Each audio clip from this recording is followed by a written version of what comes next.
Hi guys, welcome back to my channel. Today is Thursday, January 4th. I think my cat's sneaking up.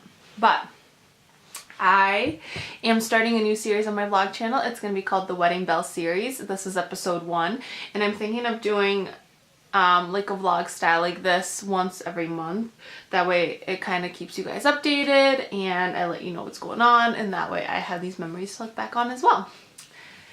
So, backstory. So I got engaged on July 17th of 2017. So we have been engaged now for about 6-7 months, and we are getting married in October of this year, so I'm really excited. But one of the first things I did was I scheduled an engagement shoot, and that was one of the more important things, obviously, just because you want to try to do that as quickly as possible to the actual engagement date so it feels more realistic. After we got our pictures, I got this book that I printed. It's from Simple Prints.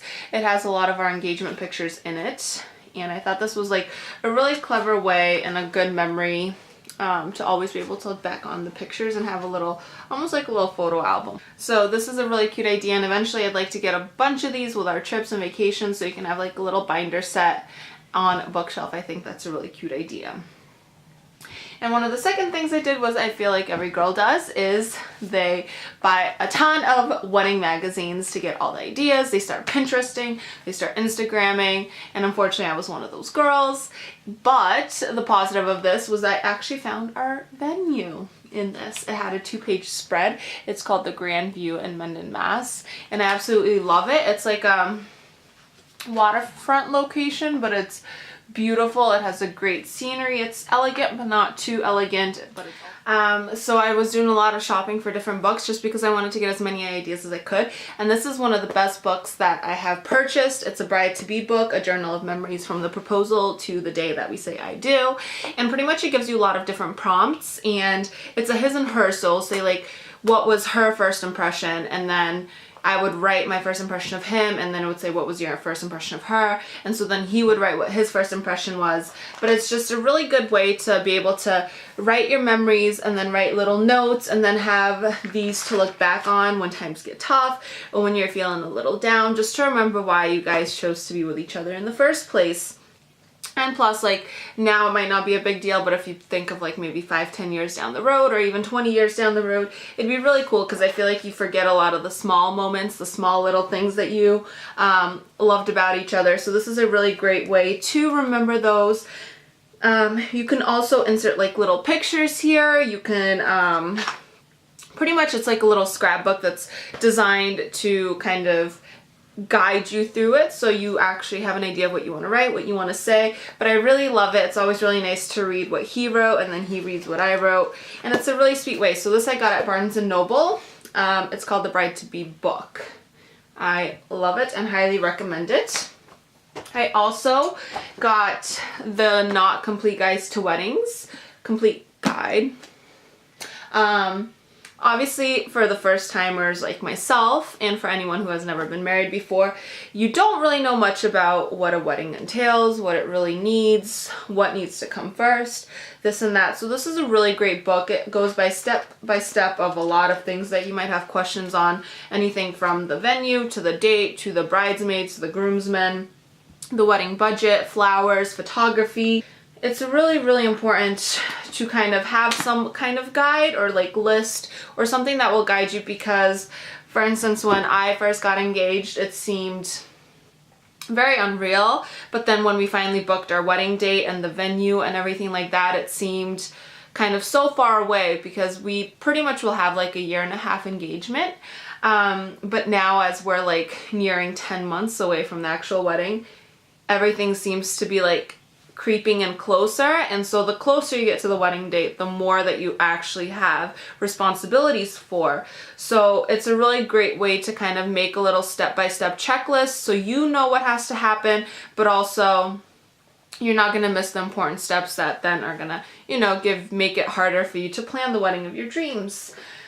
As well as, so let's talk photography. So I have told you guys that we have our venue. Our date is October 20th of 2018. We have the venue. I booked that like probably 6 months ago.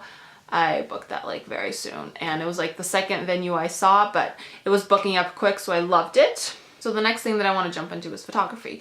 The reason why this is so important to me is because I feel like as bride and groom, we are gonna relive our wedding day mostly through our photography and the pictures that we have and just the memories of everyone there. And I was very picky with my photographers. I have done lots and lots and lots of research on types of photographers, what I like for photography, the photographers, and it's quite important to pick someone that you feel comfortable with and that you like and that give you a sense of comfort that they're going to be there for you on your wedding day, because I've heard of many photographers that, you know, you book them and then they end up doing things that are more important to them on your wedding day than it is important for you as a bride. And so I actually had already met with a photographer that I thought was going to be the photographer of my wedding. I loved her pictures, I loved her websites. But then when I actually met with her in person, it was a very different story, because she made me feel very uncomfortable and not tuned with her personality. And so everything about it seemed right, but I had this like weird gut feeling that I wasn't liking something about her.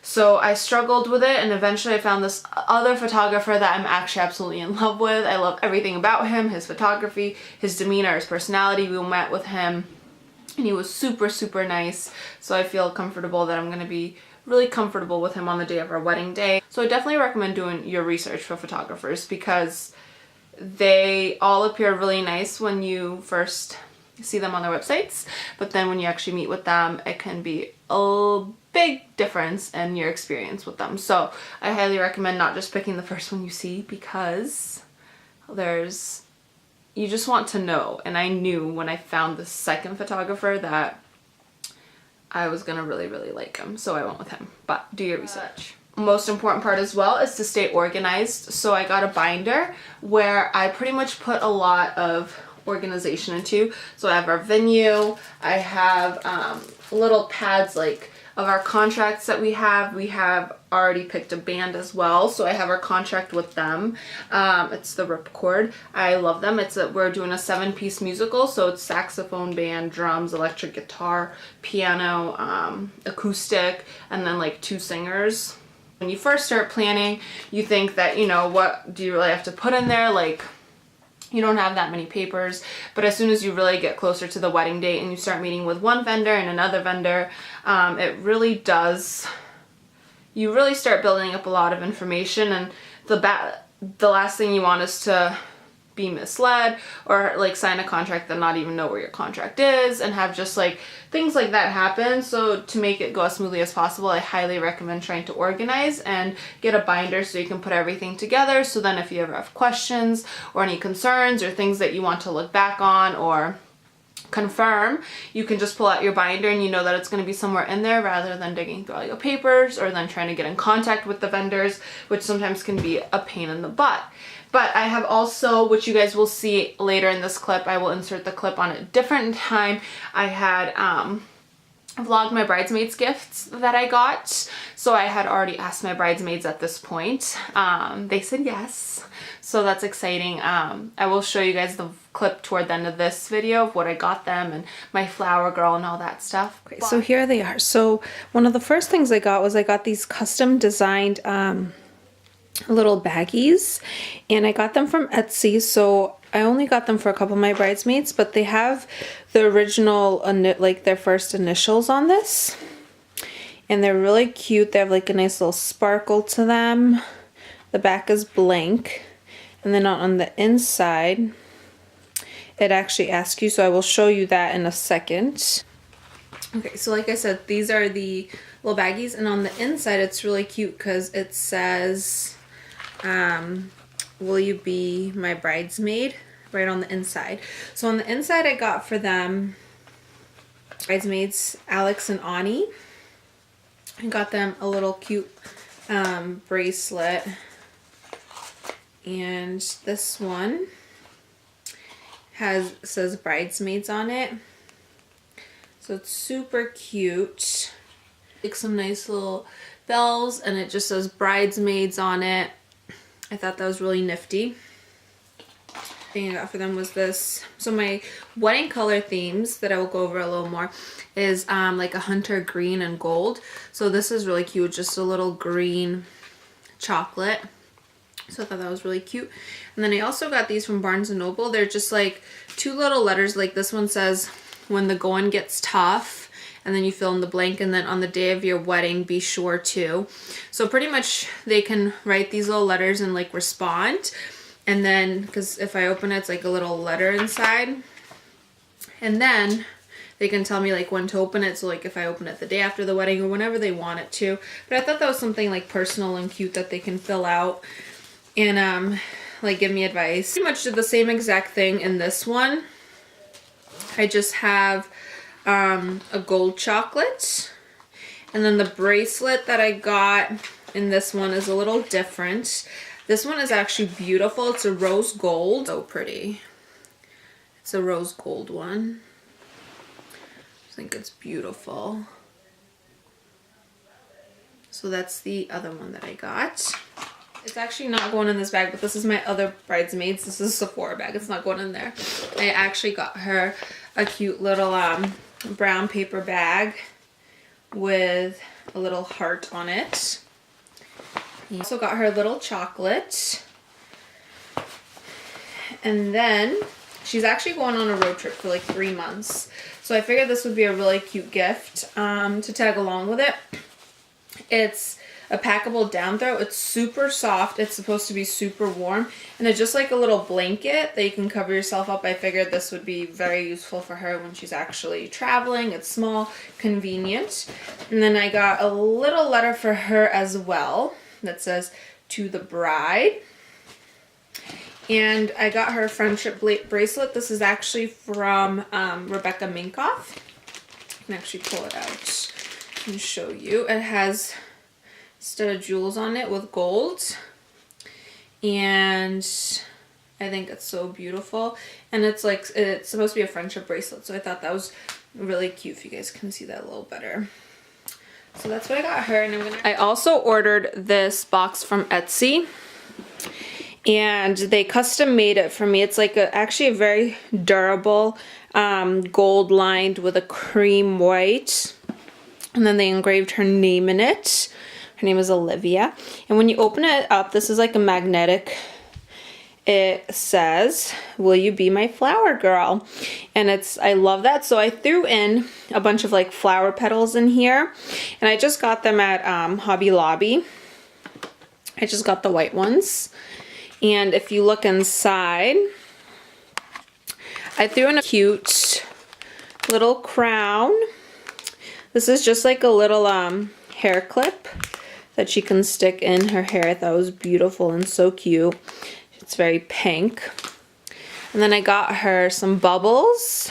She loves princess. I got her a princess book. I think you can see that down here. There's a princess book.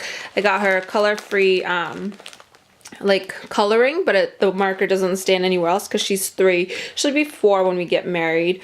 And then I got her a really cute flower girl shirt. This I also got from Etsy. I thought it was just really cute, the gold with the white, and I just thought it was so beautiful. To show you guys, so for my maid of honor, I got her an Alex and Ani bracelet as well, but this one is so sweet, and I love this so much because it's for my sister. My sister is actually my maid of honor. So it's a gold chain or a gold bracelet, and it says because I love you on it, and I just think it's so beautiful, and I think it means so much. And it actually has like a little Swarovski crystal in the middle there, and I think it's so pretty. What do you guys think? But yeah, so it's so beautiful, and I love the gold around it, and just the saying in itself I think is super cute. So yeah, so I just wanted to show you guys this one in person. I have a box for her, but I haven't like finished putting it together, so I didn't want to show you guys an unfinished product. But hopefully you guys enjoyed the video, and I will see you guys in my next vlog.